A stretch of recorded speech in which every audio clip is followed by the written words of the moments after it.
The winter wind of 1908 howled against the windows of Hartford Ranch, carrying with it the promise of snow.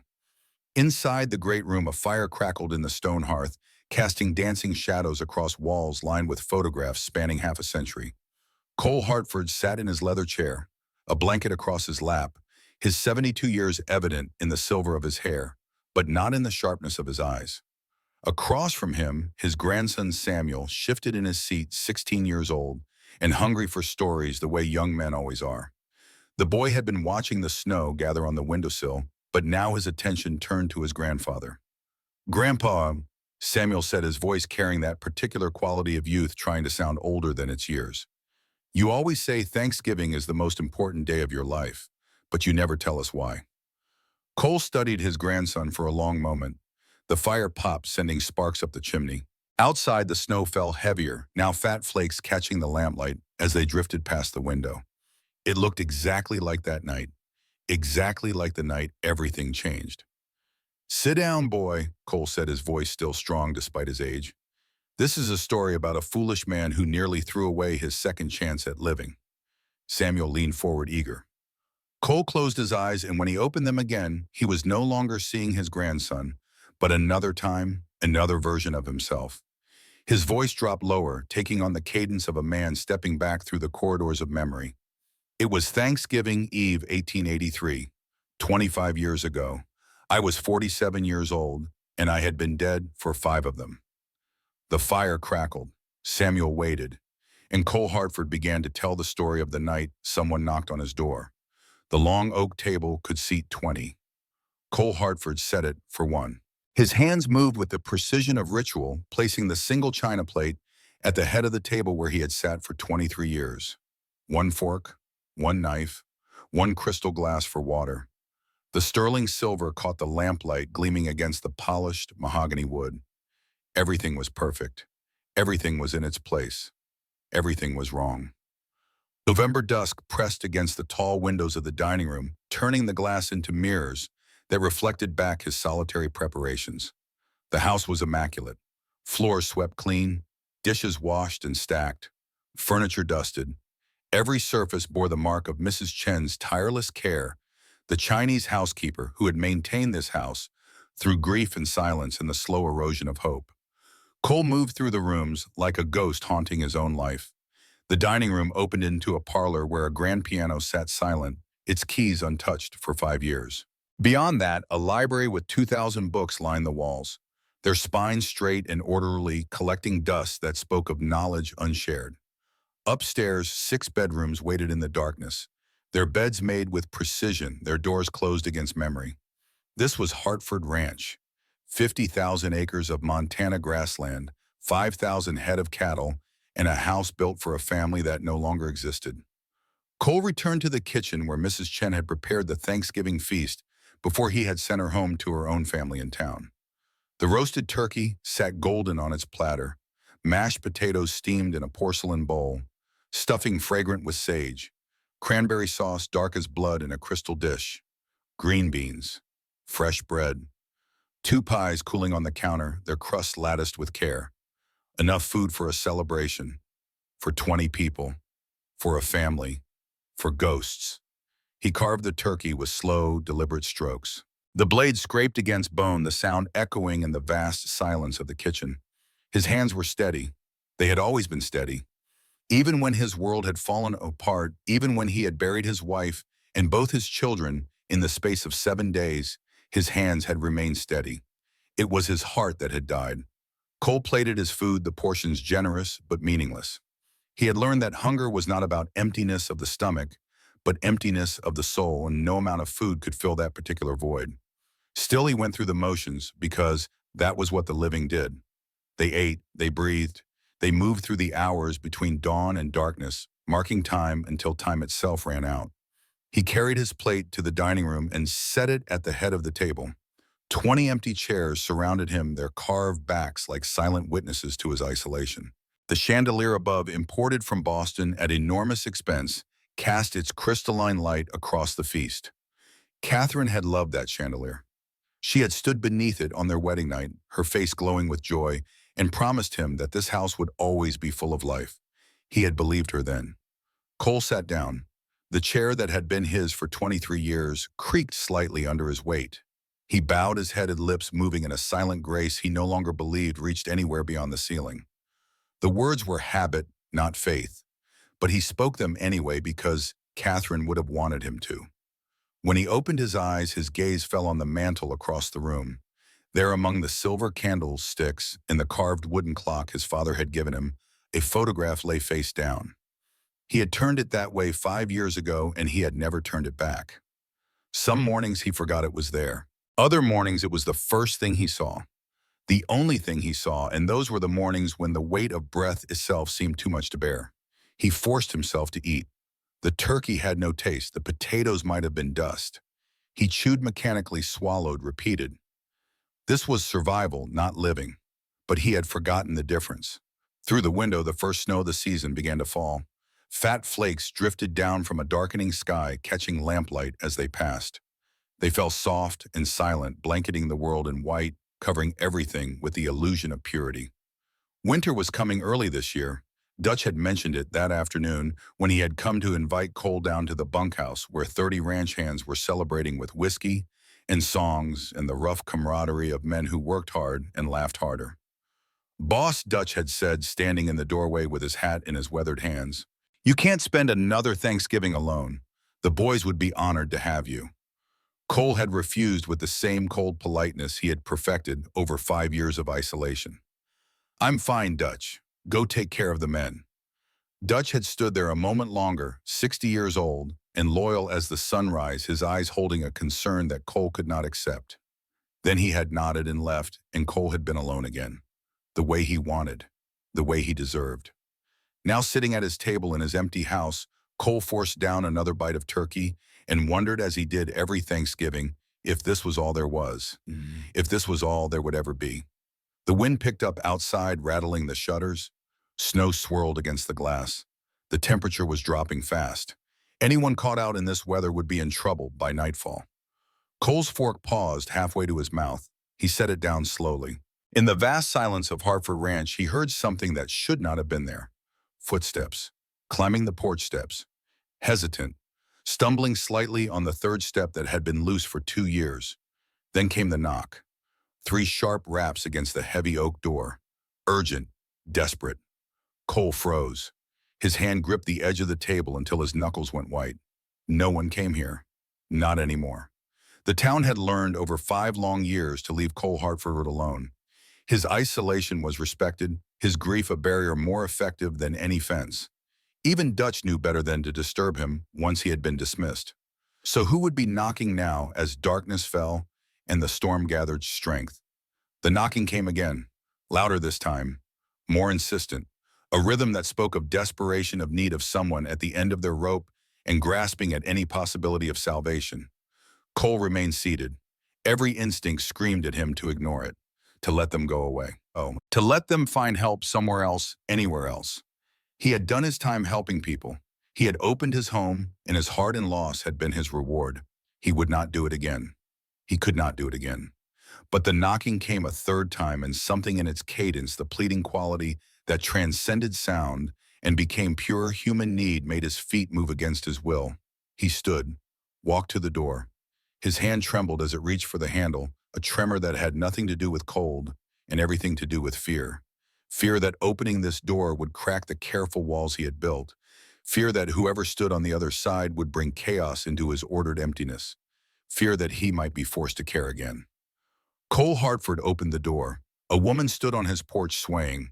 Behind her, 3 children huddled together against the wind, their small bodies pressed close for warmth that their threadbare clothes could not provide. The woman was gaunt, her cheekbones sharp beneath skin, drawn too tight across her face. Her dress of faded calico that had once been blue hung loose on her frame, speaking of meals skipped and hardship endured. Her hair, dark and wild, had escaped its pins and whipped around her face in the wind. But it was her eyes that stopped Cole's breath. They held the desperate brightness of someone who had walked too far on too little hope.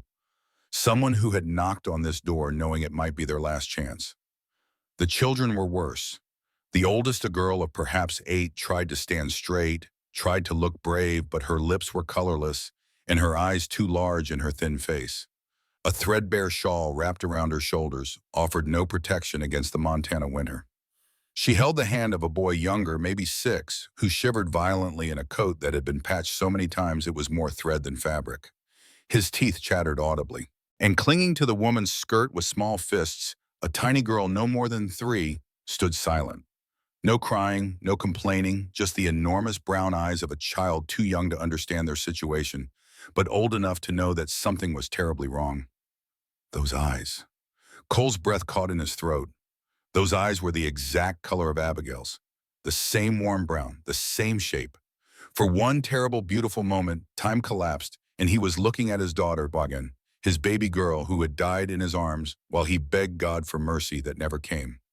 "Please, sir." The woman's voice cracked dry as desert sand. Her hand gripped the porch rail to steady herself.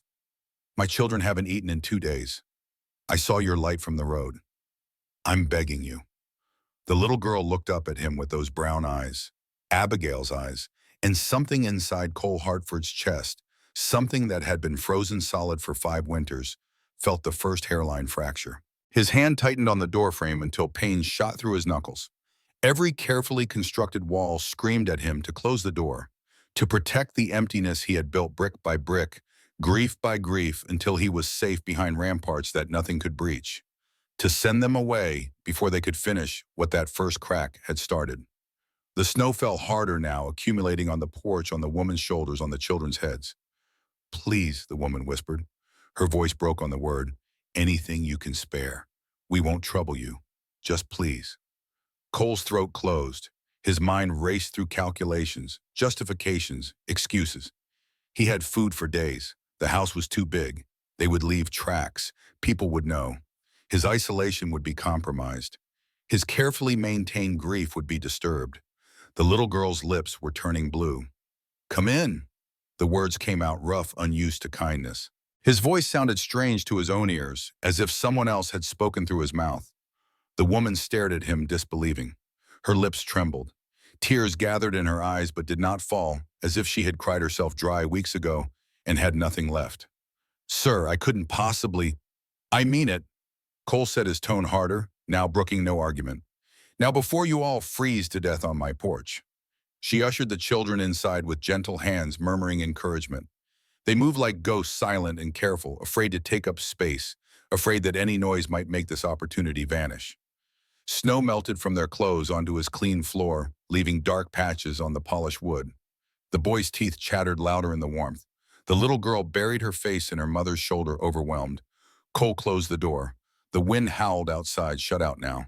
Inside, 4 strangers stood dripping in his hallway, staring at him with hollow eyes that had seen too much hardship. He had made a mistake. He knew it already. Opening this door was the first step toward something he could not take back, could not control. But the little girl's brown eyes watched him, and he could not, God help him, he could not send them back into the storm. "Kitchen," he said gruffly, pointing. "This way." They followed him like a string of lost ducklings, the woman's hand on the oldest girl's shoulder, the girl holding the boy's hand, the little one clinging to her mother's skirt. Their footsteps were soft, hesitant, as if they expected the floor to give way beneath them. Cole's mind raced ahead, the turkey, the bread. He had milk in the icebox potatoes still warm. He had been planning to eat alone for days, rationing out the Thanksgiving meal in solitary portions. Not anymore. In the kitchen, he pulled out 3 chairs from where they had been stored against the wall, dust rising in small clouds. He hadn't touched these chairs since the day he had decided that a table for one was all he would ever need again. He wiped them down with a cloth, the wood creaking, as he positioned them at the table. The woman helped the littlest girl into a chair, lifting her, with a gentleness that spoke of practice of a mother who knew how to make even hard things seem soft for her children. The boy climbed into his seat and stared at the table like it might vanish if he blinked. The older girl sat with her back straight, hands folded in her lap, trying to be proper even while shaking with hunger and cold. Cole moved with deliberate efficiency. He added more turkey to the platter, sliced thick pieces of bread, poured milk into cups that had sat empty in his cupboard for 5 years. His hands moved automatically while his mind struggled to catch up with what he had done. Who were they? Where had they come from? Why his door questions he would not ask? Not yet. Maybe not ever. He placed the food before them. looked at their upturned faces waiting for permission, afraid to presume, afraid that this abundance might be snatched away. The sight struck him like a fist to the gut. "Sit," he said, one word, a command and an invitation. They fell on the food like starving wolves. The woman tried to slow them, her voice a whisper. "Mind your manners." But her own hands shook as she broke bread for the littlest girl as she struggled to maintain dignity while her body screamed for sustenance. They ate with the single-minded focus of people who had forgotten what full felt like. The boy stuffed bread into his mouth with both hands. The older girl tried to eat slowly, tried to be ladylike, but hunger won, and she devoured slice after slice of turkey. The little one, too young for restraint, smeared mashed potatoes across her face and laughed, actually laughed, a sound of pure joy that rang through the kitchen like a bell. Cole sat at the head of the table, put food on his own plate, could not eat. He watched them instead, something twisting in his chest, something painful and alive that he had thought long dead. The boy noticed the photograph on the mantel in the next room visible through the doorway. Face down, but the frame was distinctive, ornate silver that caught the lamplight. "Who's that picture of the boy asked between bites, his mouth still full. Cole's jaw locked. His hand gripped his fork hard enough to hurt. "Nobody anymore." The woman's eyes flicked to him, sharp despite her exhaustion. Understanding passed across her face. She touched her son's hand gently, a mother's correction delivered without words. "Hush, Ben. Eat." So the boy was Ben. The woman had a name too surely, probably the girl's. But Cole did not ask. Names made things real. Names meant connection. Names meant the possibility of loss. The littlest girl's eyes drooped. She fought at her mouth, still working on a piece of bread, but sleep was a battle she could not win. Her head lowered to her arms, and within seconds, she was breathing the deep, even breaths of a child finally safe enough to rest. The woman, the mother, watched her daughter sleep. Tears gathered in her eyes, trembling on her lashes. But they did not fall. She had cried too much already, Cole thought. She had nothing left for tears. She looked at him across the table, this stranger who had opened his door when he could have left it closed. "We'll leave at first light," she said quietly. Her voice was educated, he realized. Refined. This was not a woman born to poverty, but someone who had fallen into it. "I swear it. We won't impose on your kindness past tonight." Cole looked at the sleeping child, at the boy still eating like the food might disappear, at the older girl who had finally relaxed enough to slump in her chair, exhaustion written in every line of her small body. Something shifted behind his eyes, a decision he did not want to examine too closely. He said nothing, just nodded once curtly. But he knew, God help him, he knew he would not sleep tonight. Because somewhere between opening the door and watching them eat, he had let them in. Not just into his house, but into the carefully guarded emptiness he had been protecting for 5 long years. The clock on the mantel in the next room ticked toward midnight. Outside, the storm intensified, wind howling like wolves, snow piling against the windows. At Cole Hartford's table, for the first time in half a decade, more than one chair was filled. And upstairs in the darkness, in the room where he kept his father's things, an old journal lay closed on a desk. Inside, in Marcus Hartford's strong handwriting, words written 30 years ago, "A ranch is not just land and cattle, son. It's legacy. You build it for the next generation. And if you don't have a next generation, you find one. Family is not always blood." Cole did not remember those words, not yet. But they were waiting there in the darkness like seeds planted long ago, ready to take root. When the meal was finished, or as finished as exhaustion would allow, Cole stood. "You'll need rooms," he said, his voice gruff. "Upstairs. I'll show you." The woman stood as well, lifting the sleeping child carefully into her arms. The little one did not wake, just nestled closer to her mother's shoulder with a small sigh. "Sir," the woman said, and now the tears did fall, silent tracks down her thin cheeks. "I don't know how to thank you." "Don't," Cole said shortly. "Just get those children warm." He led them up the wide staircase to the second floor. The house seemed vast in the lamplight, shadows stretching long across polished wood floors and wallpapered walls. 6 doors lined the hallway, all closed. Cole hesitated only a moment before opening the first 3. Guest rooms. All immaculate, maintained by Mrs. Chen, though they had not been used in years. Fresh linens on the beds, quilts folded at the footboards, curtains drawn back to let in moonlight. Catherine had loved hosting guests, had insisted that every room be ready to welcome visitors. After her death, Mrs. Chen had continued the tradition, as if keeping the rooms ready might somehow bring back the life that had once filled them. "This one for you," Cole said to the woman, gesturing to the largest room. "These two connecting for the children." The older girl, the one the woman had called to at dinner, stepped into the nearest room and gasped. Her hand went to her mouth, her eyes wide. "This is the prettiest room I ever saw." She touched the velvet curtains reverently, as if afraid they might dissolve under her fingers. The room was indeed beautiful. Catherine had decorated it herself, choosing fabrics and furniture with the eye of someone who believed that beauty mattered, that surrounding yourself with lovely things was not vanity, but a form of hope. The boy, Ben, found a chest in the hallway. Old carved oak sitting beneath a window. His curiosity got the better of caution, and he lifted the lid. Inside, toys, wooden horses, carved soldiers, atop marbles in a leather pouch. Lucas's toys. Thomas had been his name in life, but Cole had called him Lucas, a family name passed down through generations of Hartford men. Ben pulled out one of the horses, hand-carved from maple, the mane and tail etched with careful detail. Marcus Hartford had made it for his grandson. Thomas had spent winter evenings by the fire shaping the wood with love in every cut. "Put that back." Cole's voice came out harsh, harder than he intended. Ben dropped the horse as if burned fear flashing across his young face. The woman intervened quickly, gently returning the toy to the chest. "I'm sorry, Mr. Hartford. He didn't mean any disrespect." Cole's hands clenched at his sides. His throat was tight. "It was my son's. Thomas. He doesn't need it anymore." The words hung in the air, heavy with meaning that the children were too young to fully grasp, but the woman understood completely. Her eyes met his, and in that moment, a recognition passed between them. She knew loss, she knew grief. She knew the particular agony of loving and losing. "Come, Ben," she said softly, guiding her son into one of the rooms. "Time for bed." Cole stood into the hallway as she settled the children, listening to the soft murmur of her voice, the rustle of covers, the creak of bed springs. Sounds he had not heard in this house for 5 years. Sounds that made the emptiness somehow more bearable and more painful at the same time. When the children were settled, the woman emerged and stood before him in the hallway. In the lamplight, with the weariness less stark on her face, he could see that she was younger than he had first thought. Perhaps 34, maybe 35.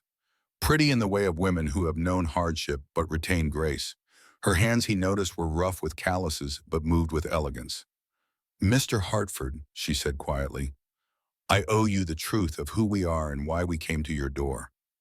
Cole shook his head. "You owe me nothing." "I do," she insisted. "You've shown us kindness when you had every right to turn us away. The least I can give you is honesty." She took a breath, steadying herself. "My name is Grace Winters. Those are my children. Anna is 8, Ben is 6, Rose is 3. Names. Now they were real. My husband died 18 months ago. Mining accident in Wyoming. I tried to keep the farm, but..." She paused, her voice catching. "We lost everything. I've been trying to reach my sister in Oregon, but the journey has been harder than I expected." It was a story, Cole thought, but not the whole story.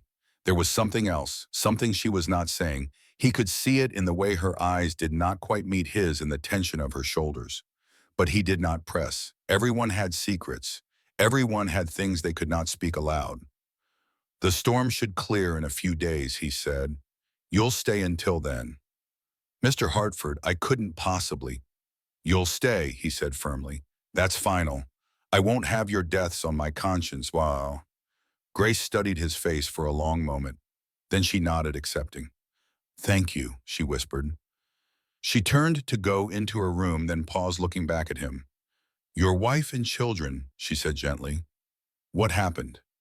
Cole's face closed like a door slamming shut. "Diphtheria, 5 years ago. Winter of 78. I'm so sorry." He nodded once curtly. "Get some rest, Mrs. Winters." He turned and walked away, his footsteps heavy on the stairs, leaving her standing alone in the hallway. In his own room, Cole did not sleep. He sat in the chair by the window, watching snow fall in the darkness, listening to the unfamiliar sounds of people breathing in his house. Alive. Here. Real. What had he done? He had opened the door. That was all. Just opened the door. But doors once opened were hard to close again. Downstairs, the fire burned low in the hearth. Outside, the storm raged, wind shrieking through the pines, snow piling in drifts against the fences. And 5 miles away on the road that led to Hartford Ranch, two men on horses huddled beneath the overhang of an abandoned barn. "You sure she came this way?" one man asked, his voice muffled by the scarf wrapped around his face. "Trail leads here," the other replied, "but with this storm could have gone anywhere. Pike's going to be angry if we lose her." "Pike's always angry. Come on. We'll check that big ranch up ahead. Hartford's place." "The cattle baron. She wouldn't go there. Woman like her, she'd be too proud to ask a rich man for help." "Maybe, but let's check anyway. If she's there, Pike will want to know." They urged their horses forward into the storm, moving slowly through the accumulating snow. Behind them, their tracks filled in as fast as they were made, erased by the wind. Inside Hartford Ranch, Grace Winters stood at her window watching the snow fall. She had not told Cole Hartford everything, had not told him about Vernon Pike, had not told him about the debt that followed her like a shadow, had not told him that she was not just traveling to Oregon, but running as fast and as far as three exhausted children could manage. She touched the window glass, felt the cold radiating through. Somewhere out there, Pike's men were searching. They always were. She had stayed ahead of them for 6 weeks, moving from town to town, sleeping in barns and abandoned cabins, taking odd jobs for food when she could. But tonight, desperate and at the end of hope, she had seen the lights of this ranch and made a choice. Knocked on a door, asked for help. She had expected rejection, had braced for it. What she had not expected was the look in Cole Hartford's eyes when he saw Rose. A look of such profound pain and recognition that it had stolen her breath. This man understood loss. This man knew what it meant to lose everything, which made him either the safest person she could have found or the most dangerous. Because a man who had survived loss might have the strength to help her, or he might have learned that the only way to survive was to care for nothing and no one ever again. Grace pressed her forehead against the cold glass and prayed for safety, for guidance, for the storm to hide their tracks, for Vernon Pike to ride past this ranch and never look back. But prayers she had learned were not always answered the way you hoped. In the guest room next door, Anna lay awake, her sister Rose sleeping peacefully beside her. Ben was in the next room, already snoring softly. Anna stared at the ceiling, at the shadows cast by moonlight through lace curtains, and thought about the man who had fed them. He had looked at Rose with such sadness, like he was seeing a ghost. Anna was 8 years old, but she had learned to read faces the way some children learn to read books. She had learned it from watching her mother, from seeing the fear that lived behind her smiles. She had learned it from the men who sometimes followed them, men who asked questions in towns they passed through. She knew they were running from something, someone. Her mother had never said it directly, but Anna understood. And now they were in this big house with this sad man, and Anna did not know if they were finally safe or if they had just traded one danger for another. She pulled the quilt up to her chin. It was soft and warm, probably the finest thing she had ever touched. The bed was comfortable. The room was beautiful. For the first time in weeks, her stomach was full. But Anna did not let herself relax. Not completely. Because in her short life, she had learned that safety was temporary and comfort could vanish as quickly as it appeared. Still as sleep finally pulled at her, she allowed herself one small hope. Maybe, just maybe, they could stay a little while. Maybe this Mr. Hartford with his sad eyes and his big empty house would let them rest before they had to run again. The storm howled through the night. Snow piled against the windows, against the doors, against the fences that marked the boundaries of Hartford Ranch. By morning, the world would be white and new tracks erased, paths obscured. Inside the house, 5 people slept in rooms that had been empty for too long. 4 of them slept the deep sleep of exhaustion, finally allowed to rest. The 5th, Cole Hartford, sat awake in his chair by the window, watching the snow fall and feeling the first cracks spread through the ice that had encased his heart for 5 long years. He did not know their real story yet, did not know about Vernon Pike or the debt or the danger that followed them, did not know that opening his door had done more than invite strangers in from the cold. It had put him directly in the path of a reckoning that had been building for 18 months. But that knowledge would come soon enough. For now, as the clock struck 2 in the morning and the house settled into the deep quiet of winter night, Cole Hartford sat watching the snow and felt something he had not felt in 5 years. Not hope, not yet, but the possibility of it. And for the first time in 5 years, the photograph on the mantel did not feel like an accusation, but a memory. Not a weapon of grief, but a reminder that once before loss, there had been love. Outside, the storm raged on. Cole Hartford woke to a sound he had not heard in 5 years. Children's laughter. He lay in his bed disoriented, caught between sleep and waking. For one brief, cruel moment, he thought it was Thomas. Thought 5 years had been nothing but a nightmare, and he would wake to find them all still alive, still here, still filling this house with the noise of living. Then reality crashed back like ice water. He sat up, his heart pounding against his ribs. The laughter came from downstairs, high and clear, a child's pure joy cutting through the morning silence. Cole dressed quickly, his movements sharp with confusion and something else, something that felt dangerously like territorial anger. This was his house, his space. He had given them shelter for the night, but that did not mean they had permission to make themselves at home, to fill his carefully maintained emptiness with their presence. He stopped at the bottom of the stairs, his hand gripping the newel post. Grace Winters stood at his stove making coffee. She had found the pot, the grounds done it all without asking. She moved with the efficiency of a woman accustomed to making do, to finding her way in unfamiliar kitchens. Her dress, the same faded calico from last night, had been brushed clean. Her hair was pinned back neatly. In the morning light, she looked less desperate and more determined. Anna, the older girl, was setting the table. She had found the everyday dishes, not the fine china from last night, and was placing them with careful precision. The boy, Ben, sat on the floor near the fireplace, and in his hands was the wooden horse. Thomas's wooden horse, the one Cole had told him to put back.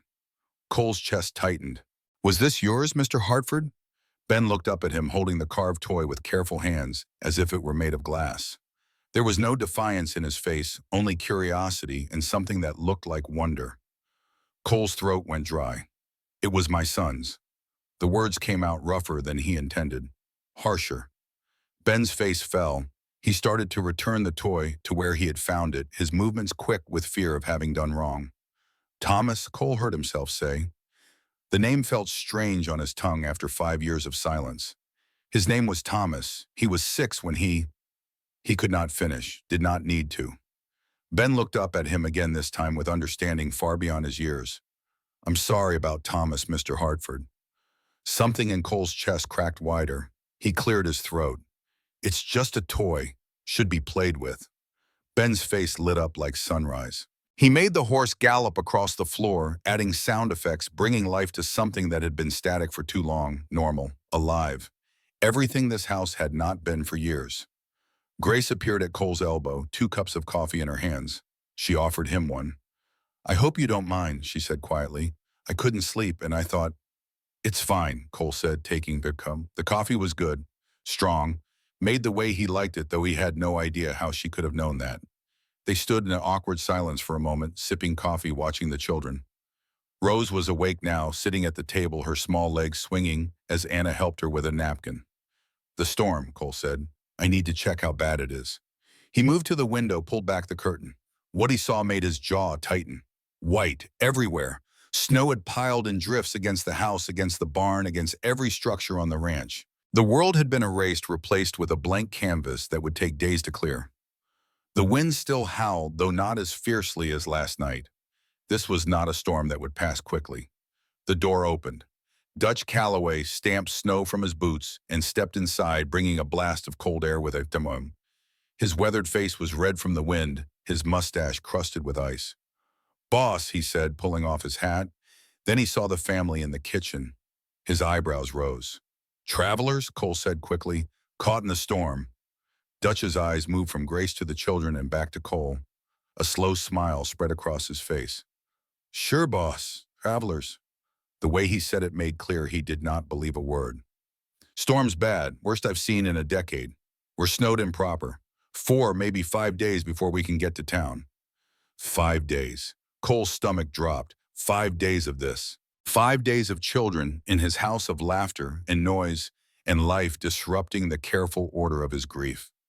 "The men all right?" he asked. "Fine. Bunkhouse is warm. We got plenty of food." "But boss?" Dutch glanced at the children again, then back to Cole. His voice dropped lower. Might want to know. 2 riders came by the South Line shack this morning, before the worst of the storm hit, asking about a woman with 3 kids. Cole's blood ran cold. He looked at Grace. She had gone pale, her coffee cup trembling in her hands. What did you tell them? Cole asked, his voice carefully controlled. Told them we hadn't seen nobody. They rode toward the mining camps. Dutch paused. They didn't believe me, boss. I could see it in their eyes. They'll be back. Grace set down her cup with a clatter.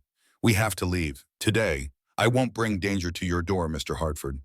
Storm's too dangerous, Cole said flatly. Those men are more dangerous. Her voice was sharp, now edged with fear. You don't understand. They won't stop. They'll come back, and when they do, they'll be dealing with me. Cole's tone left no room for argument. This is my land, my decision. You stay. You can't. The hell I can't. Now sit down and eat breakfast before it gets cold. Grace stared at him, her eyes searching his face for something. Understanding, maybe. Or certainty. Whatever she found there made her shoulders sag slightly in defeat or relief. Why? She asked quietly. Why do you care what happens to us? Cole had no answer for that. Or rather, he had too many answers and none of them made sense. Because Rose had Abigail's eyes. Because their desperation reminded him that there were worse things than grief. Because for the first time in 5 years, his house did not feel like a tomb. Because I've lost enough, he said finally. I won't lose. I won't watch more people suffer when I can prevent it. It was not the whole truth, but it was truth enough. Dutch cleared his throat. I'll be heading back to the bunkhouse, boss. You need anything, send word. After he left, breakfast was a quiet affair.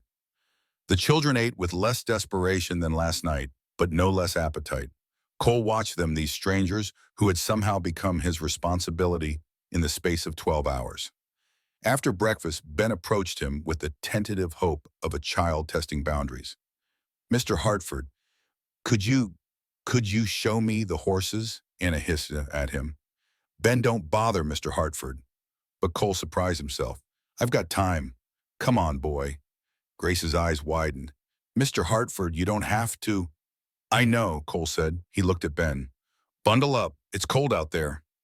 The barn was a 20-yard walk from the house, but the wind made it feel like miles. Ben trudged through snow that came up to his knees, his face set with determination. Cole had to admire the boy's grit. Inside the barn, the air was warmer, heavy with the smell of hay and horses and leather. 8 stalls lined each wall, most of them empty. Cole's breeding stock was pastured on the South 40 during summer and fall, brought in only for winter. But he kept 4 horses here year-round. His riding horse, a gelding named Copper, a mare for Mrs. Chen when she came out from town, and 2 thoroughbreds worth $500 each. Ben's eyes went wide. These are the prettiest horses I ever saw. Thoroughbreds, Cole said. Brought them up from Kentucky 3 years ago. Ben approached the nearest stall with appropriate caution. The mare inside a chestnut beauty named Duchess nickered softly. Can I touch her? Hold your hand flat. Let her smell you first. Ben did as instructed, his small hand trembling slightly. Duchess snuffed at his palm, then allowed him to stroke her nose. The sound that came from Ben's throat was pure joy. My pa promised to teach me about horses, Ben said quietly, still stroking Duchess. But he died before he could. Mining accident. The tunnel collapsed and he stopped, his voice catching. Cole's hands clenched at his sides. Another mining accident. Another family destroyed by the hunger for silver or gold or whatever cursed metal men died pursuing. I'm sorry, son. Mama says he's in heaven now, that he's watching over us. Ben looked up at Cole with eyes too old for 6. Do you think that's true, Mr. Hartford? Cole thought of Catherine and Thomas and Abigail, thought of all the prayers he had sent heavenward that had echoed back unanswered. I think, he said carefully, that your pa loved you, and that love doesn't just disappear. It was the best he could offer. Ben seemed satisfied with it. Will you teach me about horses? The request caught Cole off guard. Teach him, pass on knowledge, do for this what his father could not. His mind flashed back unbidden to another time. Another barn. His father, Marcus Hartford, weathered and strong at 46, showing a young Cole how to gentle a wild colt. You pass knowledge down, son. Marcus had said, his hands sure on the rope. That's how ranches survive generations. That's how families endure. You teach the young ones everything you know, and then they teach theirs, and on it goes. Legacy isn't just land. It's wisdom shared. Cole had been 12 years old, eager to learn, soaking up every word his father spoke.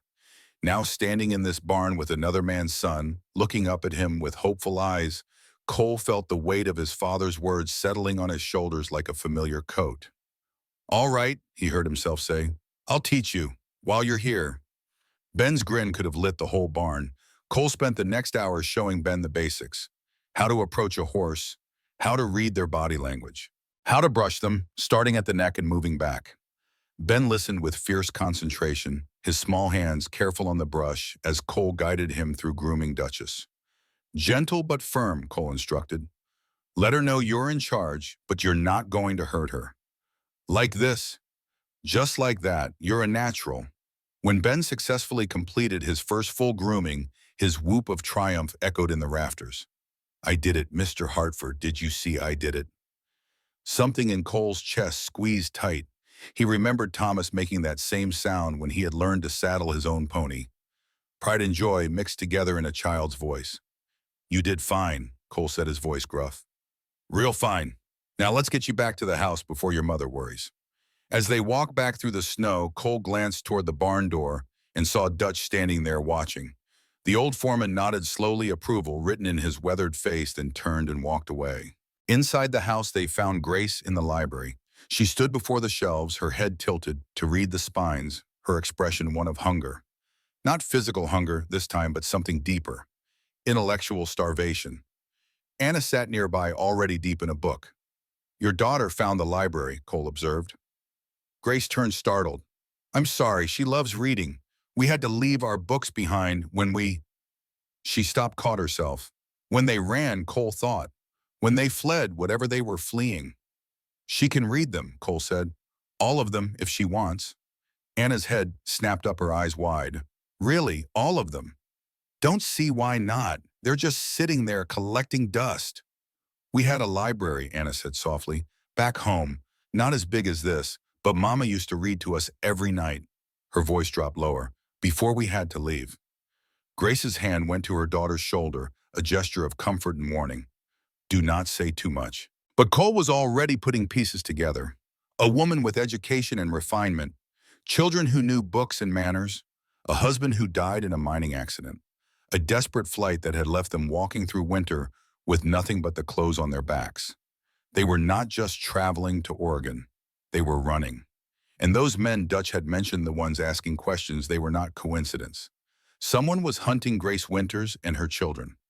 The question was why. But Cole did not ask, not yet. He had his own secrets, his own griefs. He understood that some things could not be spoken until trust was earned. Instead, he said, "There's a piano in the parlor. Do any of you play?" Grace's face changed. Something softened in it, a memory of better times. "I used to. It's been years." "Try it," Cole said, "if you want." That evening after dinner, Grace sat at the piano. Her hands trembled as they touched the keys. She played a scale tentative testing. Then she began. Chopin, Nocturne in E-flat major. The music filled the house like water filling a dry well. It poured into corners that had been silent for too long, spilled down hallways and up staircases, brought life to rooms that had been tombs.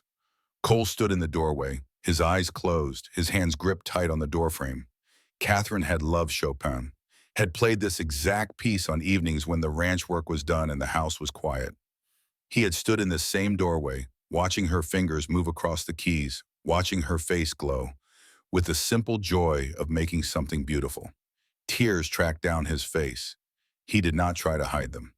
When the music ended, silence filled the space it had occupied. Grace's hands remained on the keys, her head bowed. "My wife," Cole said, his voice rough. "She loved that piece." Grace turned to look at him. "I'm sorry, I shouldn't have—" "No." He stepped into the room. "It's good to hear it again. To remember that beauty exists." Their eyes met across the space of the parlor. Something passed between them. Recognition of shared loss. Understanding of what it meant to lose and keep living anyway. May I see her picture? Grace asked softly. Your family. Cole hesitated. Then he walked to the mantel where the photograph still lay face down. His hand shook as he picked it up. For 5 years, he had not been able to look at this image. Now, with a stranger watching, he turned it over. Catherine smiled at the camera, holding little Abigail. Thomas stood beside them, gap-toothed and grinning, full of the confidence of a 6-year-old who believed the world was good and life was long. They were beautiful, Grace whispered. She looks kind. She was, Cole said. Too kind. That's what killed her. Grace waited, sensing there was more. Diphtheria outbreak in the mining camps winter of '78. Catherine volunteered to help nurse the sick. She had training, had worked with a doctor before we married. I told her it was too dangerous, but she said those people needed help. His voice broke. She brought it home. To our children. Oh, Cole. His name on her lips, no longer Mr. Hartford, but Cole felt both intimate and right. I had all the money in the world, he continued, the words pouring out now like blood from a wound. Flew a doctor in from Denver. $5,000 for a chartered train, but it was too late. Thomas died first. He was 6. Then Abigail, only 4 years old. Then Catherine 3 days later. I'm so sorry. I buried them together, Catherine in the middle, each child in her arms, the way she had held them when they were babies. He set the photograph down upright now. I've been dead ever since, going through motions, surviving but not living. Grace stood and crossed to him. She did not touch him, but her presence was comfort enough. I understand, she said quietly. More than you know. Your husband, Robert, he was a good man, a mining engineer, not a miner. He designed the systems, the supports. He was careful, methodical. The collapse should never have happened. Her voice hardened. It was sabotage, I'm sure of it, but I can't prove it. Sabotage by who? Grace's jaw tightened. A man named Vernon Pike. He was Robert's partner in the mining venture. When the investment went bad, he blamed Robert. Said Robert had stolen or embezzled funds. None of it was true, but Pike is wealthy and connected. After Robert died, Pike came for me. Said I owed him $3,000. Did you boss at him? Robert may have owed him something, but not that much. Pike inflated the debt, and when I couldn't pay, she paused, her hands clenched.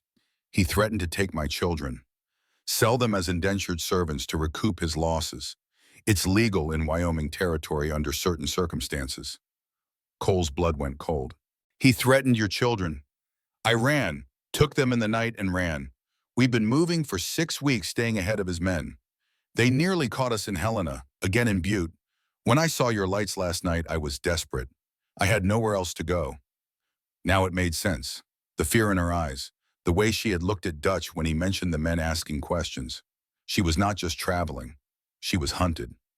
Those men who came to the line shack, Cole said, they work for Pike. Grace nodded. He won't stop. He's obsessed. It's not about the money anymore. It's about revenge for something Robert never did. Cole's hands curled into fists. He knew men like Vernon Pike, had dealt with them in business. Ruthless men who cared only for profit and pride, who would destroy anything that stood in their way. Then we stop running, he said. We face him. Cole, you don't understand. He has lawyers, judges in his pocket, connections throughout the territory. So do I. Cole's voice was iron. And more money. And this is my land. Let him come. Let him try to take you from here. He'll find out what it means to cross a Hartford. Grace stared at him, hope and fear warring in her eyes. Why would you do this? You don't know us. You don't owe us anything. Cole had no easy answer. How could he explain that for 5 years he had been frozen and her knocking on his door had been the first warmth he had felt? How could he say that teaching Ben about horses had reminded him what it meant to pass on legacy, that Rose calling him Mr. Cole had forced him to remember love instead of just loss? Because, he said finally, I've spent 5 years walking through life like a ghost. You reminded me what it means to truly live. Grace's lips trembled. Tears spilled down her cheeks. Cole, a crash from the kitchen interrupted them. They rushed in to find Rose on the floor, having climbed up to reach a cookie jar and toppled it in the process. Cookies scattered across the clean floor. The little girl looked up at them with huge, guilty eyes. "I'm sorry," she whispered. "I was hungry." Grace knelt beside her daughter, checking for injuries. "Rose, you could have been hurt. You should have asked." But Cole was already gathering cookies, placing them back in the jar. "No harm done, and anyone who wants a cookie just needs to ask. No climbing required." Rose's face brightened. "Really? Really, but next time let your mother know first." "Yes, sir, Mr. Cole." Mr. Cole, not Mr. Hartford. The informality of it should have bothered him. Instead, it felt right. That night, after the children were in bed, Cole and Grace sat by the fire. The storm had eased slightly, but snow still fell in the darkness beyond the windows. "Tell me about your wife," Grace said softly. So Cole talked. For the first time in 5 years, he spoke about Catherine, about how they had met in Boston when he was there on cattle business, how she had been a debutante, educated and refined, and he had been a rancher's son with dirt under his nails and calluses on his hands, how her family had disapproved, but she had married him anyway, choosing love over comfort. "She made this house a home," he said. "Before her, it was just a building. She filled it with music and laughter and light. When she died, all of that died too." "But it doesn't have to stay dead," Grace said. Cole looked at her. In the firelight, with her dark hair loose around her shoulders and her eyes soft with understanding, she looked like hope itself. "No," he agreed quietly. "Maybe it doesn't." They sat in comfortable silence for a while, the fire crackling, the wind howling outside. "What will you do?" Cole asked. "When the storm clears, where will you go?" Grace's face clouded. "I don't know. Keep moving, I suppose. Find some town where Pike won't think to look. Find work somehow. 3 children, no references, dead of winter. You won't survive." Her spine stiffened. "We've survived this far." "Pride will get those kids killed," Cole said bluntly. Grace turned on him, anger flashing in her eyes. "And what would you have me do? Accept charity from a rich man who keeps the whole world at arm's length. You gave us shelter, and I'm grateful. But don't pretend you care. Don't pretend we're your family. We're not replacements for what you lost." The words hit like physical blows. Cole recoiled. "I know that," he said quietly. "Do you? Because I see how you look at Rose, like she's Abigail.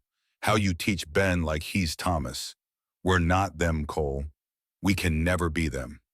"I know," Cole repeated, his voice rough with emotion. "But you're here, and for the first time in 5 years, this house feels like home again. I'm not asking you to replace them. I'm asking you to help me figure out how to live again." Grace's anger drained away, replaced by exhaustion. "I can't, Cole. Pike will find us. And when he does, he'll destroy everything in his path. I won't let him destroy you too." "Then let me help you fight him. How he has the law on his side. Law can be bought. I have money. I have influence. I have lawyers who can fight his lawyers." Cole leaned forward, his intensity burning through the space between them. "Grace, listen to me. Running won't solve this. Pike will keep hunting you until he wins or until someone stops him. Let me be that someone." Grace shook her head, but there was less certainty in the gesture now. "Why, Cole? Why risk everything for strangers?" "Because I've lost everything once already. I survived it, but I didn't live through it. I just existed. You and your children, you've reminded me of the difference. And I'm begging you, give me a chance to do something that matters." Again. Grace studied his face for a long moment. Then so quietly he almost missed it, she said, "I'm falling in love with you." Cole's breath caught. "I didn't want to," she continued, her voice trembling. "Wasn't looking for it, but I am, and that terrifies me because everyone I love dies or leaves or gets taken away. I can't go through that again. I can't let my children go through it." Cole reached across the space between them and took her hand.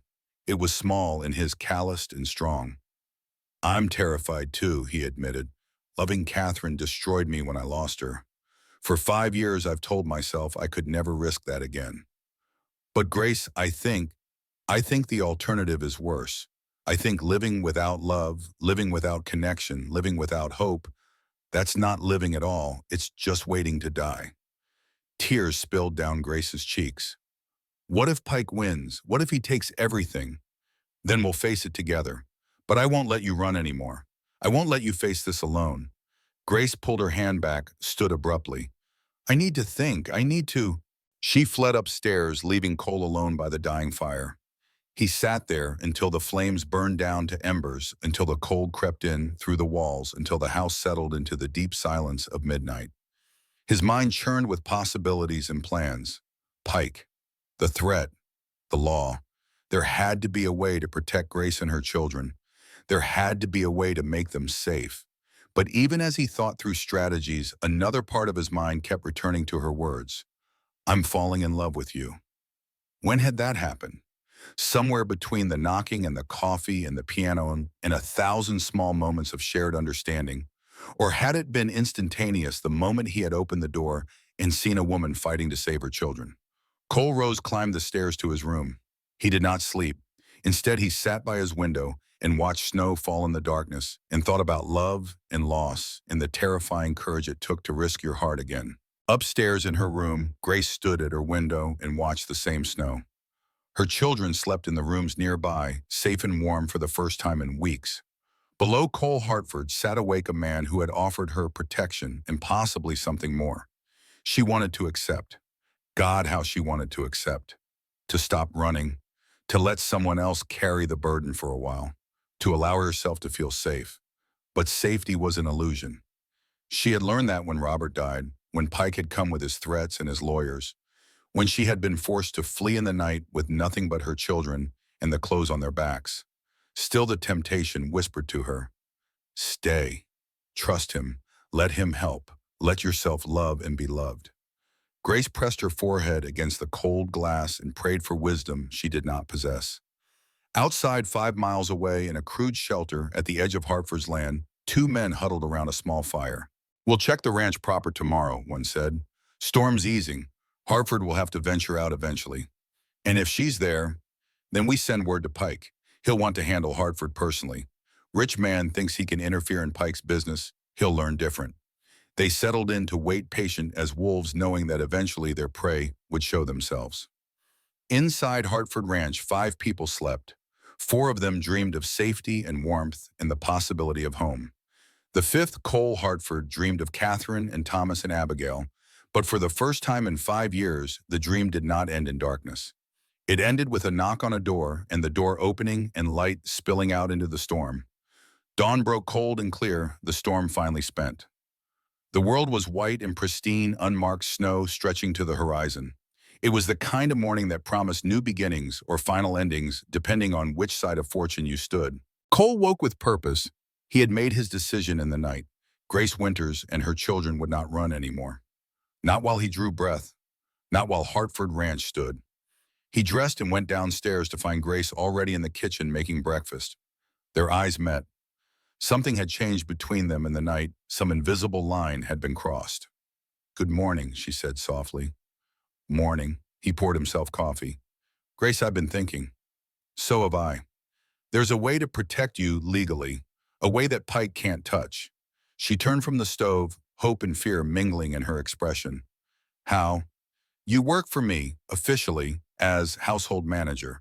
I draw up a contract, pay you a wage, establish you as Montana Territory resident. If Pike tries to pursue the debt, he has to go through Montana courts, not Wyoming. Different jurisdiction. And I have friends in the territorial government. Grace considered this. That would take time. Residency requirements. 6 months minimum. Can you stay that long? The question hung between them, heavy with implications beyond mere legal strategy. 6 months, Grace repeated. And then what? Then you're free to go if you want. Or, Cole stopped unsure how to finish. Or, Grace prompted, or you could stay, permanently, if you wanted. The children's footsteps thundered on the stairs, ending the conversation before Grace could answer. But as she turned back to the stove, Cole saw the small smile that curved her lips. Maybe that smile said, maybe. The day passed in domestic routine that felt both strange and right. Ben helped Cole with the horses. Anna read by the fire while Rose played with the wooden toys she had found. Grace and Mrs. Chen, who had made her way through the snow that afternoon, despite Cole's protests, worked in the kitchen, talking quietly as women do when forming the bonds of understanding. Mrs. Chen had been with the Hartford family for 15 years, had loved Catherine like a daughter, and now she watched Grace with cautious approval. But beneath the surface, calm tension built. Because outside, visible through field glasses from the upstairs window, two riders circled the perimeter of Hartford land, watching, waiting. Dutch reported it to Cole in the barn. "They're still out there, boss, waiting for something, for her to leave, maybe." "She's not leaving," Cole said flatly. Dutch grinned. "Didn't think so. You want me to run them off?" "Not yet. Let them watch. Let them report back to Pike that she's here. Then we'll see what he does." "You're using her as bait." "I'm forcing his hand. Pike thinks he can intimidate and threaten from a distance. Time he learned that some men don't intimidate." Dutch studied his boss for a long moment. "Good to see you fighting again, Cole. Been too long." That night after dinner, after the children were in bed, Cole found Grace in the library.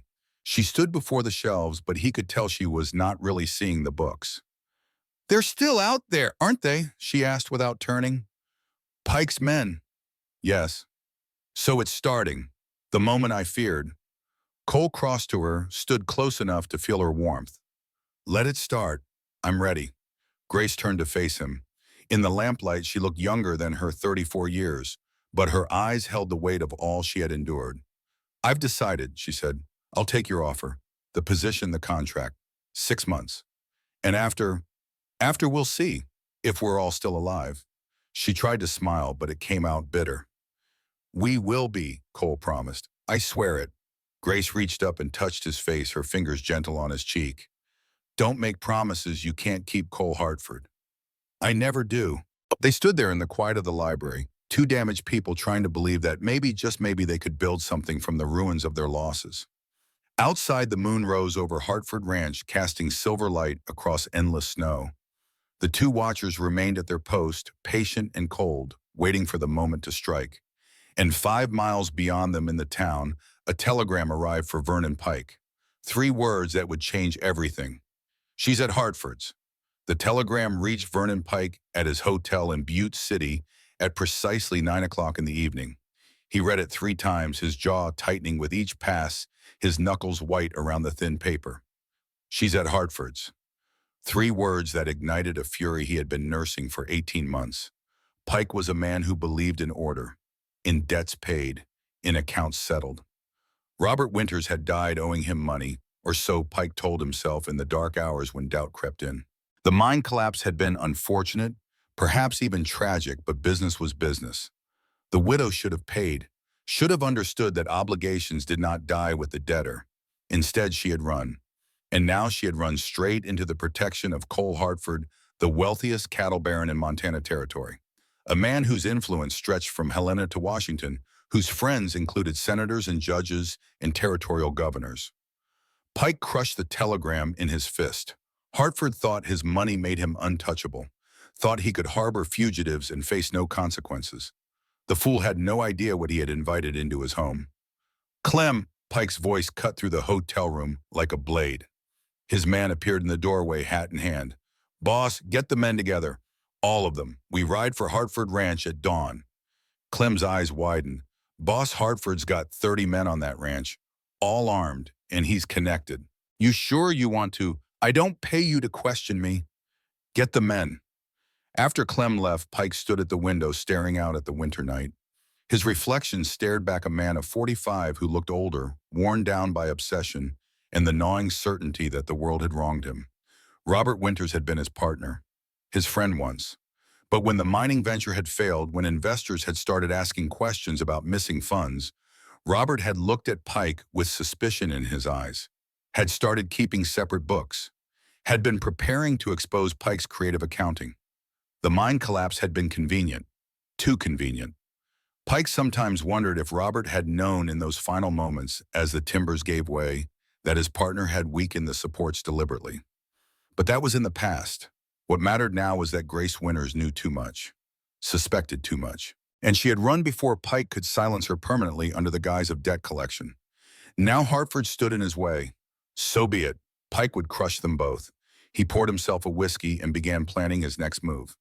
Back at Hartford Ranch, Cole woke before dawn to find Grace already in the kitchen. She stood at the window, a shawl wrapped around her shoulders, staring out at the dark landscape. "Couldn't sleep?" he asked quietly. She turned and he saw the exhaustion in her face. "Every time I close my eyes, I see him. Pike, coming for my children." Cole crossed to her, stood close enough that their shoulders almost touched. "He's not getting anywhere near them." "You don't know him, Cole. He's not just angry. He's obsessed. He blames Robert for everything that went wrong with their venture. The truth is," she paused, her voice dropping to a whisper, "the truth is Pike was embezzling from investors. Robert found out, started keeping evidence, and 3 days after Robert confronted him, the mine collapsed." Cole's blood ran cold. "You think Pike killed your husband?" "I know he did. I can't prove it. All of Robert's records were in the mine office, and that was destroyed in the collapse. But I know," her hands clenched around the shawl. "Pike came to me 2 days after the funeral, offered his condolences, then said Robert had died owing him $3,000 and he expected payment within the month. Bastard. When I said I had no money, he looked at my children, looked at Anna and Ben and Rose, and he said, 'Well, Mrs. Winters, I'm sure we can work out alternative arrangements.' That's when I knew. He wasn't after money, he was after silence, and he'd take my children to ensure it." Cole's hands curled into fists. Men like Pike deserve no mercy, no quarter. "We'll stop him," Cole said. "I promise you, Grace, we'll stop him." She turned to face him fully now, her eyes searching his. "How he has the law on his side. He has judges and sheriffs in his pocket throughout Wyoming. But we're in Montana, and I have something he doesn't." "What?" "The truth, and the resources to prove it." Cole had been thinking about this through the sleepless night. "I'll hire investigators, send them to Wyoming, find the investors Pike defrauded, find anyone who worked that mine and survived, build a case. That takes time and money. I have both." Cole took her hands in his. They were cold, trembling. "Grace, trust me. Please, let me do this." For a long moment, she said nothing. Then so quietly, he almost missed it. "I do trust you. That's what terrifies me." The day passed with agonizing slowness. Dutch reported that Pike's men had multiplied. 4 riders now circled the ranch, staying just beyond rifle range watching. "They're waiting for something," Dutch said. "Or someone." "Pike himself," Cole guessed. "He'll come. Man like that won't trust this to hired hands." By afternoon, Cole had made his decision. He called his lawyer Blackwell in from town. Together, they drafted a contract of employment for Grace Winters, household manager. Salary of $60 per month, an enormous sum. Residency established at Hartford Ranch, Montana Territory. When Grace signed her name at the bottom, her hand shook. But she did it. "There," Blackwell said, blotting the ink. "Legally, you're now a resident of Montana Territory under Cole Hartford's employ. Any action Pike takes against you requires Montana jurisdiction." "Will it be enough?" Grace asked. Blackwell's expression was grave. "Depends on how far Pike is willing to go. If he comes with legal papers, this will stop him. If he comes with guns..." He left the thought unfinished. That night, Cole gathered the ranch hands in the bunkhouse. 30 men weathered and loyal who had worked Hartford land for years. Some had been there when Catherine was alive, when the house had been full of laughter. "Boys," Cole began, his voice carrying to every corner, "we've got trouble coming. A man named Vernon Pike from Wyoming. He's after Mrs. Winters, and her children claims they owe him money, claims he has legal right to take them." Murmurs rippled through the assembled men. "Now I've hired Mrs. Winters. She works for me, lives on my land, under my protection. Far as I'm concerned, Pike has no claim here. But he may not see it that way. He may come with men. He may come looking for a fight." Dutch stepped forward. "What are you asking, boss?" Cole met his foreman's eyes. "I'm asking if you'll stand with me. If you'll help me protect a woman and 3 kids who've got nowhere else to go. I'll understand if you don't. This isn't your fight." Silence fell. Then one of the older hands, a man named Garrett, stood. "Boss, you took me in when I had nothing. Gave me work when no one else would. I'll stand." Another stood. "Me too." Then another and another, until all 30 men were on their feet. "We're with you, boss," Dutch said, and his voice held the weight of absolute loyalty. Hartford Ranch doesn't abandon its own." Cole's throat tightened. "Thank you, all of you. As the men dispersed to take up watch positions, Dutch pulled Cole aside. You know this could get bad, right? Pike comes with enough men, this could turn into a war. I know. And you're willing to risk everything, the ranch, your life, all of it, for them. Cole looked back at the house where lamplight glowed in the windows, where Grace was putting her children to bed, where for the first time in 5 years, life had returned. I already lost everything once, Dutch. Spent 5 years breathing without purpose. Grace and those kids, they gave me something worth protecting again. So yes, I'm willing to risk it all. Dutch clapped him on the shoulder. Your pa would be proud. You're finally the man he raised you to be. That night, Cole sat in his study, the door closed, staring at the papers on his desk. Employment contract, property deeds, his will, which he had not looked at in years. A soft knock interrupted his thoughts. Come in. Grace entered, closing the door behind her. She wore one of Catherine's old dresses that Mrs. Chen had altered for her. It fit well, the deep blue bringing out the color in her eyes. The children are asleep, she said. I wanted to thank you for everything you're doing. You don't need to thank me. I do. You're risking so much for us. Your safety, your reputation, maybe even your life. She crossed to the desk, her movements graceful despite her exhaustion. Why, Cole, tell me the truth. Why are you doing this? Cole set down his pen. How could he explain? How could he put into words the way her knock on his door had cracked open? Something he thought permanently sealed. The way Ben's wonder at the horses had reminded him of his own son. The way Anna's hunger for knowledge echoed Abigail's. The way Rose's brown eyes had forced him to remember love instead of just loss. Because, he said slowly, choosing each word with care, 5 years ago I lost my family. I thought the only way to serve was to never care about anyone again. To lock myself away and just exist. But you came here, you and your children, and you showed me I was wrong. Survival isn't living, and I'm tired of being dead inside. Grace's eyes glistened with tears. What if Pike wins? What if he takes us anyway? He won't. But what if he does? What if you sacrifice everything and it's not enough? Cole came around the desk.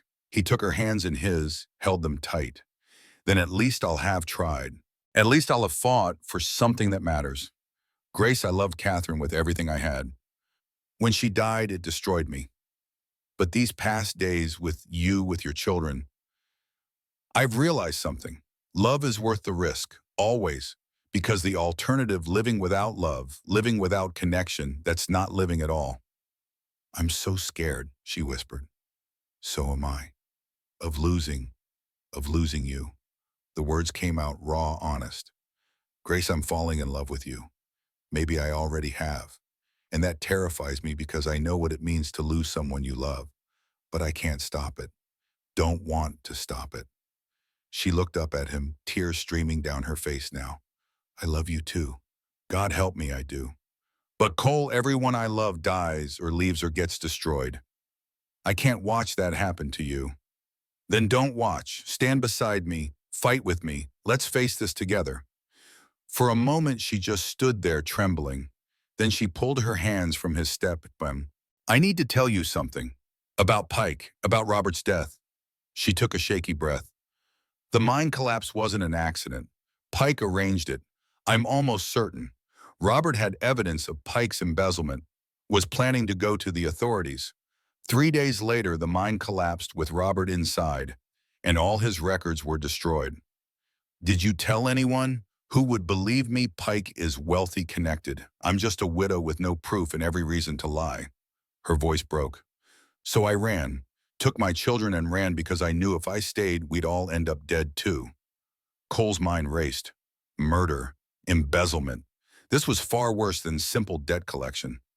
All the more reason to fight him, Cole said. Grace, if what you're saying is true, Pike is dangerous. Running won't stop him. He'll keep hunting you forever.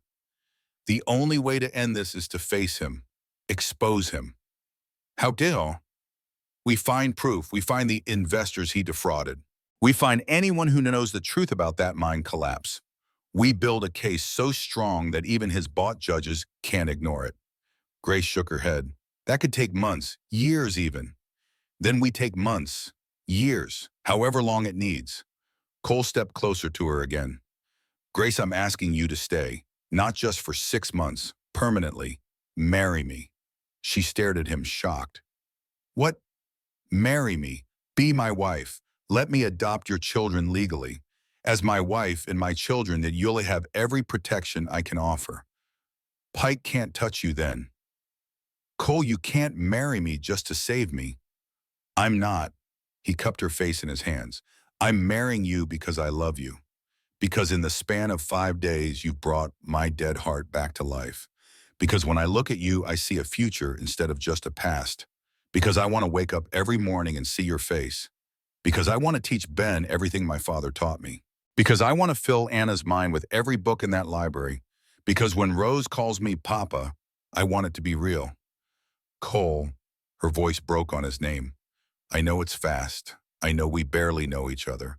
But sometimes you just know. And I know, Grace Winters, will you marry me? She searched his face for a long moment. He saw the war in her eyes, fear battling hope, self-preservation fighting against the desperate desire to live in safety and love, in the possibility of home. Finally, she whispered, yes. Cole's breath left him in a rush. He pulled her close, held her tight, felt her shake with sobs against his chest. We'll do it tomorrow, he said. Doc Morrison can perform the ceremony. Quick and legal, before Pike arrives. He's coming, isn't he? Yes, but he'll find you're no longer Mrs. Winters. You'll be Mrs. Hartford. And under Montana law, that changes everything.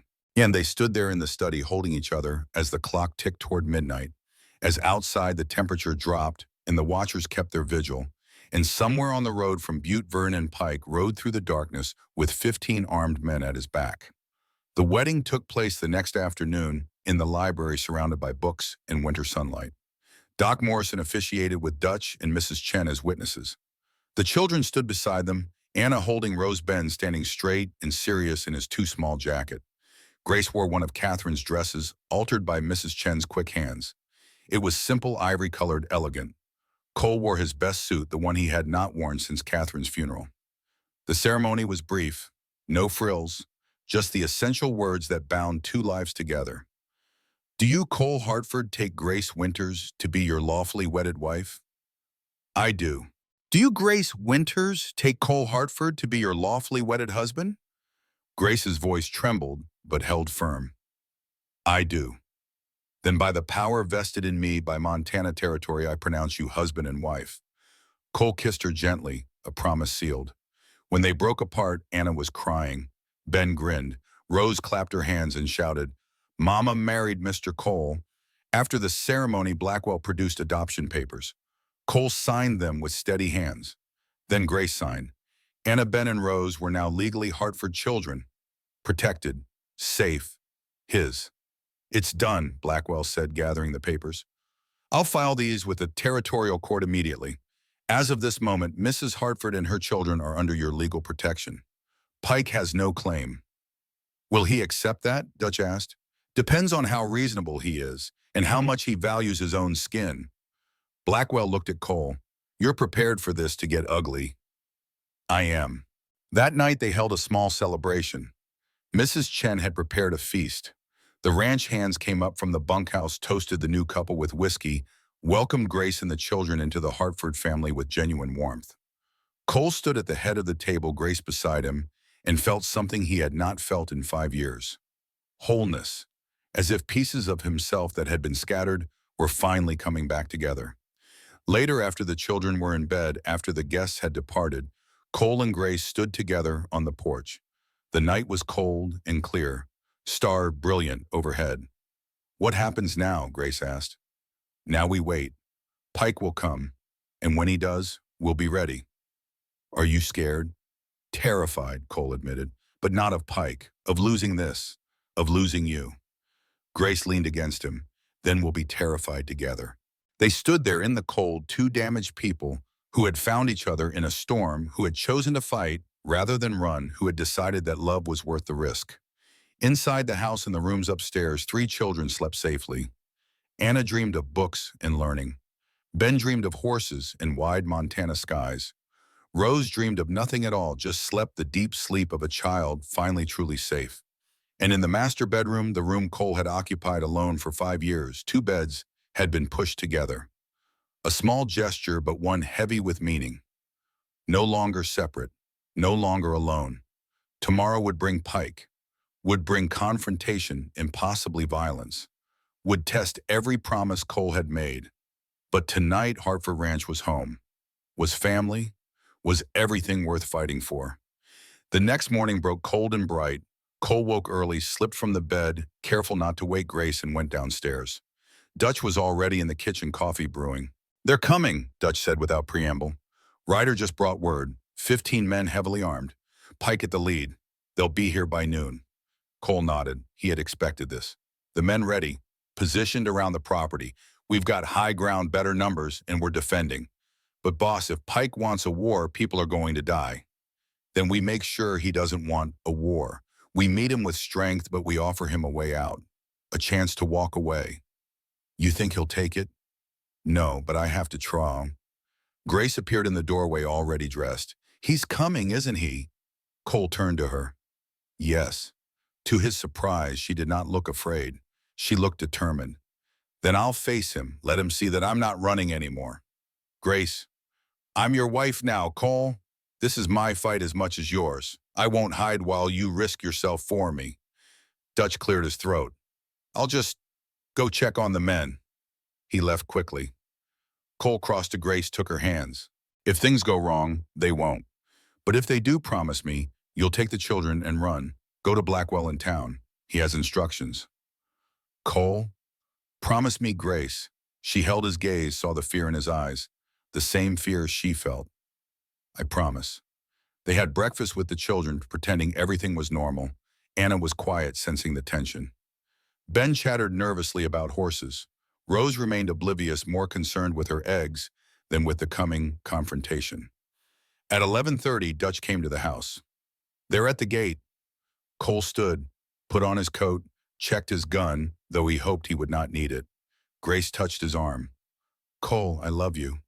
I love you too." He kissed her, brief and fierce, then walked out into the winter morning. 15 riders sat their horses at the main gate of Hartford Ranch. Pike was at the center, mounted on a fine black gelding, his face hard as Montana granite. His men flanked him, rifles visible in saddle scabbards. Cole rode out with Dutch and 10 of his best men. They stopped 20 yards from the gate, a respectful distance, but close enough to make their presence known. "Pike," Cole said, his voice carrying across the cold air. "Hartford." Pike's voice was cultured, educated. A businessman's voice wrapped around a wolf's snarl. "I believe you have something that belongs to me. I have my wife and children. They belong to no one but themselves." Pike's eyes narrowed. "Wife, how convenient. You married a fugitive debtor to protect her from legal claims. I married a woman I love and adopted her children. They're Hartford's now, Montana residents, under Montana law. She still owes me $3,000. Debt, if it exists, passed to me upon marriage. If you have legitimate claim, present it to Montana Territorial Court. We'll settle it legally." Pike's lips twisted into something that might have been a smile but held no warmth. "You think your money and your influence make you untouchable. You think you can harbor criminals and face no consequences. I think I can protect my family on my own land, and I think you should ride away before this gets ugly." Threats, Hartford. Facts. You're on my property with armed men. You have no legal authority here. No warrant, no jurisdiction. You're trespassing. And in Montana territory, we have laws about that. Pike's hand moved toward his coat. Cole's men tensed, hands moving to weapons. "Easy," Pike said, pulling out a folded document. "I have a warrant, signed by Judge Hendricks of Wyoming Territory, arresting Grace Winters for fraud and debt evasion." "Let me see it." Pike rode forward alone, handed the document to Cole. Cole unfolded it, read carefully. His jaw tightened. "This warrant is signed by Judge Hendricks," Cole said slowly, "who was removed from the bench last month for corruption. This document has no legal standing." Pike's face darkened. "That's a lie. Check with territorial authorities if you doubt me. Hendricks was caught taking bribes. Every warrant he signed in the past year is under review." Cole refolded the document, handed it back. "You have no legal claim here, Pike. Turn around and ride away." "She owes me Then take it to court. Legal court, not a corrupt judge's signature. Real justice. Pike's control slipped. Justice. You want to talk about justice? Her husband stole from me, embezzled funds. When I confronted him, he threatened to destroy my reputation with lies. And then he died conveniently in that mine collapse, taking all evidence with him.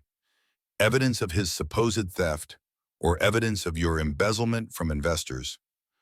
The words hung in the cold air like a blade. Pike went very still. What did you say? I've spent the past 3 days investigating you, Pike. Hired detectives to look into your mining operation. Found the investors you defrauded. Found the records you thought were destroyed. Robert Winters kept duplicate books, and his widow knows where they are. It was a bluff, a calculated risk. But Cole watched Pike's face and saw the truth there. Saw the fear flash across those hard eyes. You're lying, Pike said, but his voice lacked conviction. I want to test it, want me to send what I've found to the territorial marshal, to the federal authorities. Because embezzlement of interstate investment funds is a federal crime, Pike. You'll hang for it. Pike's hand moved to his rifle. His men tensed. Don't, Cole said quietly. You draw that weapon, my men will cut you down. All of you. Is that really how you want this to end? For a long moment, nobody moved. The two groups faced each other across the snow breath, steaming in the cold air, hands on weapons balanced on the knife edge of violence. Then Grace appeared. She walked out from the house down the path, through Cole's line of men. Cole wanted to stop her, to pull her back to safety, but something in her bearing held him silent. She stopped 10 feet from Pike's horse, looked up at the man who had hunted her for 6 weeks. Vernon, she said quietly, this has to end. You owe me. I owe you nothing. Robert owed you nothing. You killed my husband because he found out you were stealing from investors. You tried to take my children to silence me. But I'm not silent anymore, and I'm not alone. Pike's face twisted with rage. You can't prove anything. I can prove everything. Robert kept records, Vernon, copies of everything, account books, correspondence, evidence of every penny you stole. He hid them before he confronted you. I know where they are. Another bluff, but a good one. Pike pulled his rifle, not aiming, just holding it. A threat, a warning. Then you'll die too, he said coldly. You and Hartford, and anyone who stands with you. No, Cole said. He urged his horse forward, put himself between Grace and Pike. You're not threatening my wife. You're not threatening anyone. You have one chance, Pike. One. Take it. Turn around, right away. Leave Montana territory and never come back. Do that, and I'll give you a 3-day head start before I turn my evidence over to the authorities. You think I'm afraid of you. I think you're a coward who hires other men to do his dirty work. I think you're a thief who's been running from justice for years. And I think if you're smart, you'll take the mercy I'm offering, because you won't get another chance. Pike's rifle came up, barrel pointing at Cole's chest. Then maybe I'll just kill you now. The world slowed. Cole saw Pike's finger tighten on the trigger. Saw Dutch moving, saw his men raising their own weapons. Saw Grace's face pale with terror. And in that frozen moment, Cole Hartford made his choice. He drew.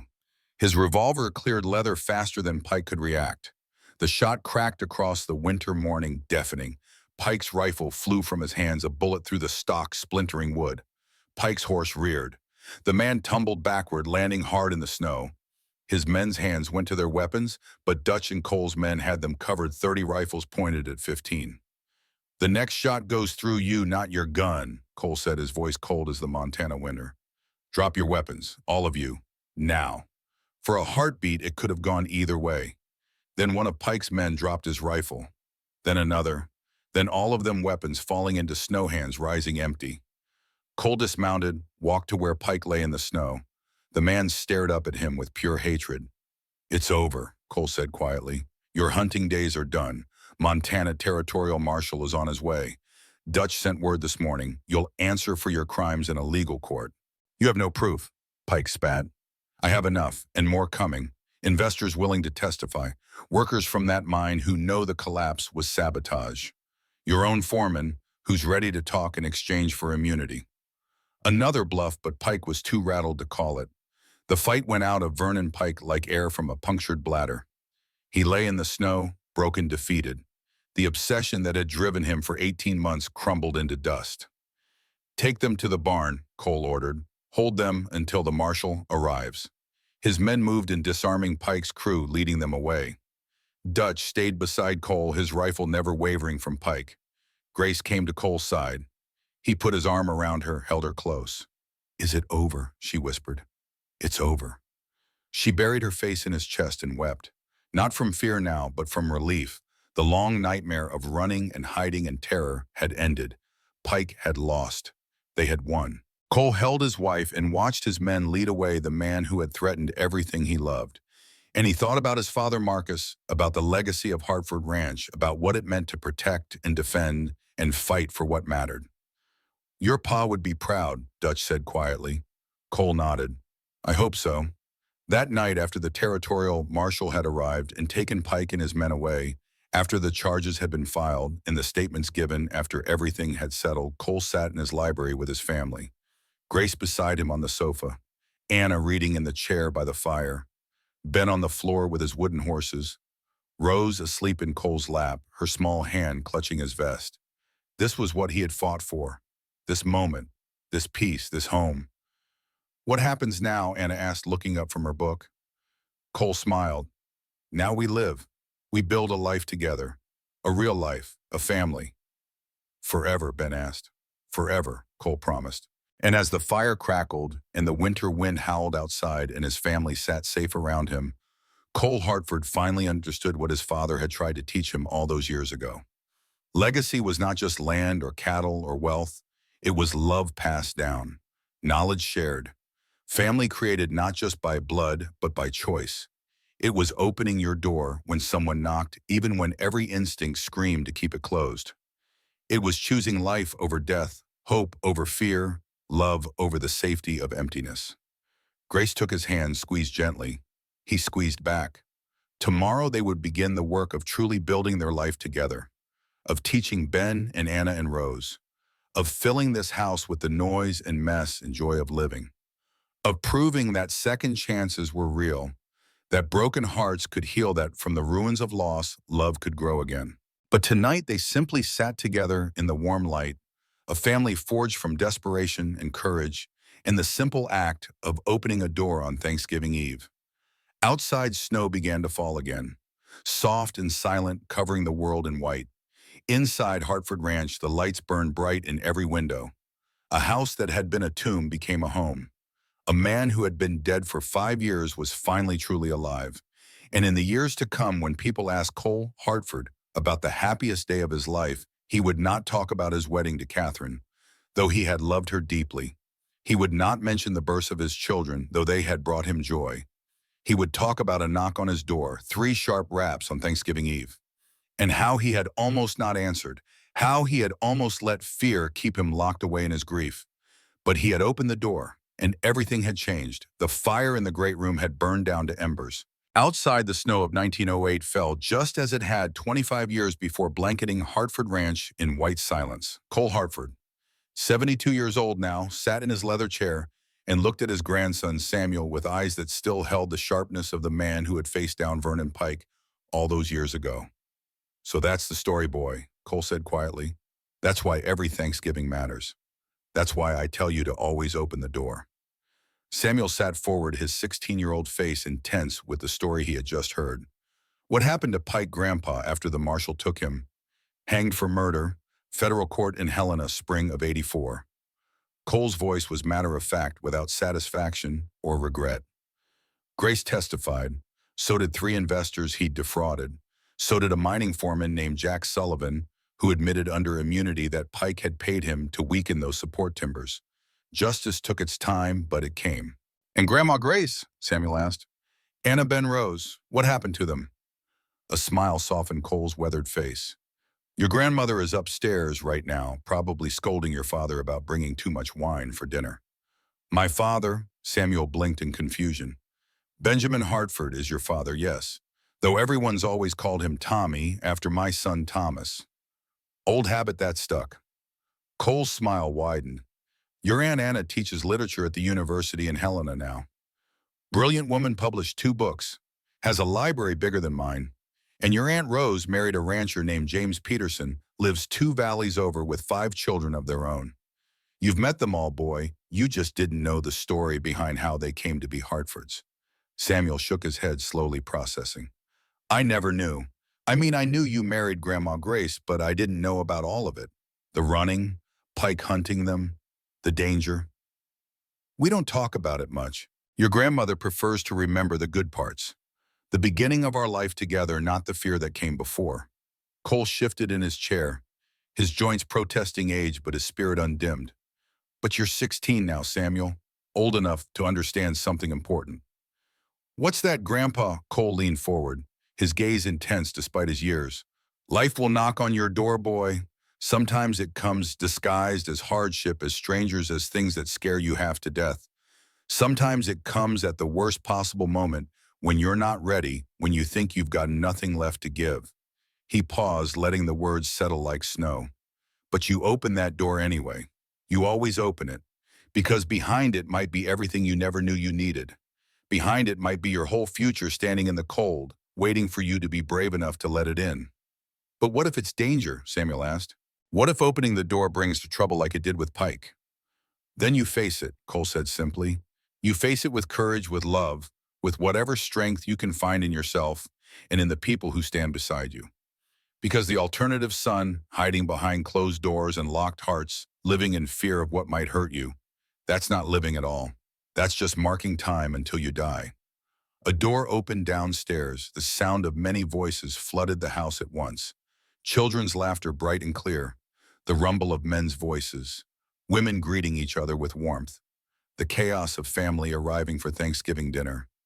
Grace's voice carried up the stairs, warm and alive, and exactly as it had been 25 years ago, though softer now with age. Cole, Samuel, they're here, dinner's ready and getting cold. Cole stood slowly, his movements careful but purposeful. He extended his hand to his grandson. Come on, boy, time to join the living. Samuel took his grandfather's hand and stood. Together they moved to the landing. Below, the great room had filled with people. Tommy, once the frightened 6-year-old Ben, now a man of 31, was helping his wife carry dishes to the dining room. Anna had arrived with her husband and 3 children, already in animated discussion about some book. Rose's family spilled through the door in a joyful chaos of winter coats and packages and children's excitement. And in the center of it all stood Grace Hartford, 59 years old now, her dark hair streaked with silver, her face lined with the years, but glowing with contentment. She looked up and saw Cole at the top of the stairs.